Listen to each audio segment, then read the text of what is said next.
Огромнейшая просьба избавить нас как-нибудь от бродячих собак. У нас там уже не свора, у нас стая ходит.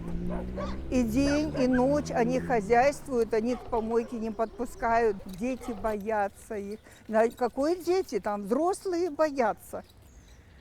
Их 8-9 собак, огромных собак. Алматыдағы Түрксіб ауданының тұрғындарын қаңғыбас иттер алаңдатады. Аш жүрген жануарлар әсіресе қоқыс маңын жиі турауылдап, бүкіл айналаны үрей құшағында ұстайды. Осы ретте арыз шағымдар ветеринарлық қызметтің кол орталығына жиі келіп түседі. Бір жыл ішінде 6 мыңнан аса адамнан қоңырау түскен. В среднем это порядка около 23 заявок в день. Күніне орташа есеппен 23 өтініш келіп түседі. Бұл тек кол орталыққа ғана, яғни біздің диспетчерлік орталыққа келіп түсетін қоңырауларды санамағанда. Оған қоса күнделікті аудан әкімдіктеріне келіп түсетін сұранымдар да бар. Өтінімдер халықтың өміріне, денсаулығына қауіпті болғандықтан екені белгілі. Статистика көрсеткенде 2018 жылы 4457 адамды ит қауып алды. Ал 2019 жылдың 1-тоқсанында зардап шеккендер саны 1010-ға жетті.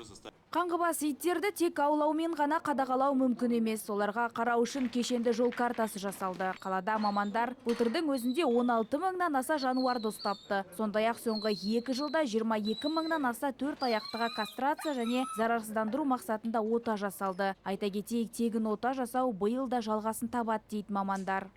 Мы планируем. Биыл біз болжам бойынша 8 мың ит пен мысыққа кастрация және зарарсыздандыру үшін ота жасауды жоспарлап отырмыз. Оны жасау үшін 10 компания өтініш білдірді. Дегенмен қазір нақты 3 мекеме анықталды. Олар бұл жұмыспен айналысады. Қаланың 4 ауданына қызмет көрсетеді. Қоғамдық кеңестің кезекті отырысында жануарларды жақтаушылар тендердегі ашықтық, ота кезіндегі қадағалау және клиникалардың сапасына тексеру жүргізіп тұруды сұрады. Сондай-ақ әлі күнге дейін чипі бар жануарлар туралы бірыңғай ақпараттық базаның жоқтығы да айтылды. Ал Жетісу аудандағы жаңа жануарларды ұстайтын нысанның құрылысы әлі басталмаған. Енді осы және өзге де қордаланған мәселелер қауыммен бірігіп шешілмек.